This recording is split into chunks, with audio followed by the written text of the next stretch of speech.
अस्सलाम वालेकुम 10 न्यूज़ में आपको खुशामदीद। अब तक की सबसे बड़ी खबर, ISI chief general Faiz Hamid का अचानक दौरा अफगानिस्तान। इस हवाले से अब जो खबर मैं आपको देने वाला हूं, इससे भारत को 100 फुट का झटका लगने वाला है दोस्तों। जो कि अफगानिस्तान में दौरा खाना जमी के लिए अफगानिस्तान इलाके पंजशेर में मुतहक हो चुका है।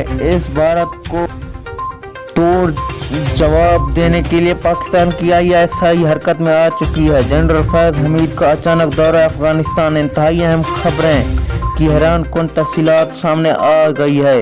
इस खबर ताज़ा तरीन तफसील से आगाह करने से मैं आपको बता दूं कि अफगानिस्तान भारत अफगान तालिबान पंजशेर के लोगों के दरमियान लोगों में लड़ाई करवाने का ख्वाब देख रहा है। वो ये है कि हर भारतीय चैनल पंचायत की हिमायत करने में आगे आ चुका है, मगर अब जो ISI भारत को सरप्राइज देने वाला है, इस खबर से मैं आपको आगाह करूंगा। पाकिस्तान की मदद से अफगानिस्तान तालिबान ने पंजशेर के लोगों से मुज़ाकरात जारी शुरू कर दिए हैं, जिसका 1-2 दिन में निस्बत असर भी सामने आने वाला है दोस्तों। पाकिस्तान इस किरदार पर अपनी राय का इजहार कमेंट सेक्शन में ज़रूर दें। वीडियो अच्छी लगी तो लाइक करें और इस चैनल को सब्सक्राइब कर दें।